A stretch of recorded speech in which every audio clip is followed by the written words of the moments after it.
Good evening, Mr. Leader, Mr. Chairman, candidates, members, supporters, and friends. For the 10th successive general election, I am offering myself as a candidate for the Bermuda Progressive Labor Party to the people of St. George's North. Tonight, I would like to speak about the importance of being vigilant. Why do I say vigilant? Because we have to be vigilant guards of our history, our struggle, our sacrifices, and the people who gave their lives so that we could take our rightful place in this country. Yes, we have to be vigilant. You see, I've noticed a very worrying trend of late, a trend that rewrites current and past history so as to eliminate any wrongdoing, create a more sanitized, benevolent version, and to wrongly give credit for change to those from whom the change was needed.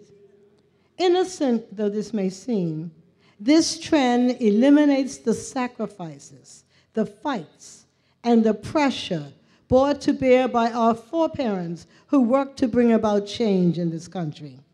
Some young people, and I can tell you, not the young people standing here behind me.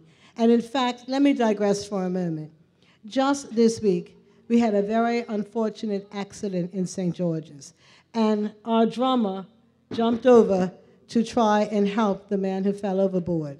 You know who jumped over to try and help him? This young man right here. Jumped over. Is it you or your brother?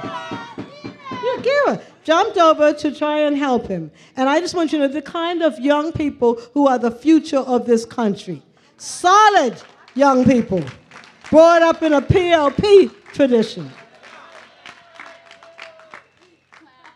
But some other young people, no one here tonight, believe that the Bermuda of today is all that matters. They don't fully realize that we stand on the shoulders of the men and women who marched, striked, fought, and insisted on change. The men and women of the Bermuda Workers Association, the Committee for Universal Adult Suffrage, the Theater Boycott, the various workmen's clubs, the Bermuda Industrial Union, and the Bermuda Progressive Labor Party. The benefits which Bermuda has reaped in the way of social reform since desegregation in 1968 did not come as the result of a kind-hearted government who one day woke up and said, let's give black Bermudians the same rights as white Bermudians. No. Every benefit was bought with the constant prodding of those who were not afraid to stand up and be counted. On December the 18th, we faced the most important election in our history. Oh yes, we may have broken the back of gerrymandered elections in this country. We have introduced single-seat constituencies, won 2 general elections, and governed for 9 years, but we have not yet made an indent on the real change needed in Bermuda. A change that no longer regards the color of a man or a woman's skin before their qualifications. A change that accepts that we are all Bermudians with equal worth, equal rights, and equal privileges. In our 9 years of governing, we have seen days of progress and days of regress. And there's no doubt that we have some more difficult days ahead of us. But the PLP government continues to put human development first. Our challenge in this next term will be to translate Bermuda's natural assets and our individual and collective enterprise into an all-encompassing success story for all Bermudians. That's why education and training, e-commerce and increased job opportunities, and wellness and health care are among our highest priorities. We know that there are Bermudian workers living below the poverty line. That's why we are introducing free childcare.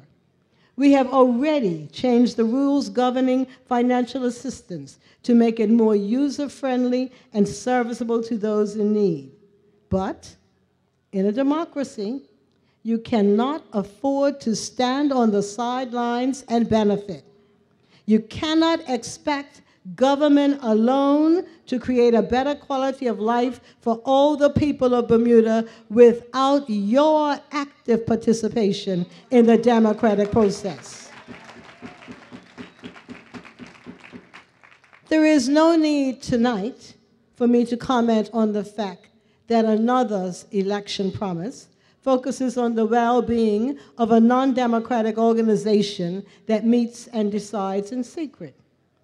And there's certainly no need for me to comment on plans to give this same organization extra money through a method previously proposed by a former mayor and previously turned down by a pre-1998 government.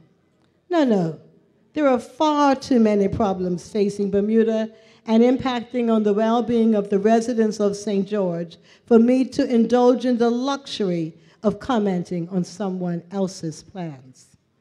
In the Bermuda Progressive Labor Party, we fight a just battle. It is not easy. In fact, it is an enormous commitment, but it is a commitment that we make willingly, in the full knowledge that many elements are at work within the community trying to undermine our well-earned credibility as a viable and responsible government. As the PLP candidate for St. George's North, you have my unswerving commitment that I will ensure that there is justice for all, regardless of race or color.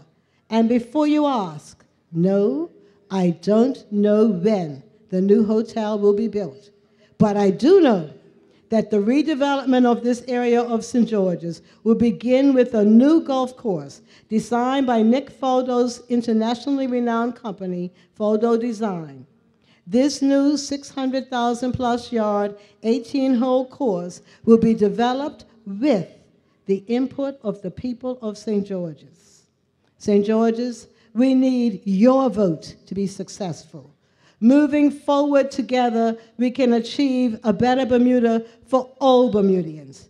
Vote, and vote solidly PLP. 3 straight!